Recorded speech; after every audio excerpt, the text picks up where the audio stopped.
నాయుడు గారు పవన్ కళ్యాణ్ ప్యాకేజ్ ఇస్తారు అని పదే పదే వైసీపీ చెప్తుంది. అసలు ఎంత ప్యాకేజ్ ఇచ్చారు? ఎంత కొన్నారు మీరు?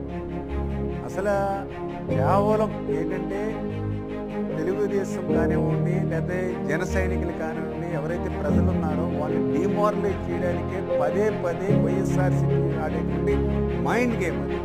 నాకు తెలుసుంది పవన్ కళ్యాణ్ గారిని కొనేటువంటి శక్తి ఈవేళ ఆంధ్రప్రదేశ్ రాష్ట్రంలో కాదు, ప్రపంచంలోనే ఎవరికి లేదు. ఎందుకంటే ఆయన ఒక నీతిగా, నిజాయితీపరుడిగా, ఒక ప్రశ్నించడానికి రాజకీయాల్లోకి వచ్చినటువంటి వ్యక్తి. ఆయన సొంత సంపాదనతో నేను చూశాను మొత్తం. ఎవరైతే కౌలు రైతు ఎవరైతే ఆత్మహత్యలు చేసుకుంటే వాళ్ళ కుటుంబాలకి తన సొంత జేబుల్లోంచి డబ్బులు లక్షల రూపాయలు ఇచ్చి ఆదుకున్నటువంటి వ్యక్తి పవన్ కళ్యాణ్ గారు.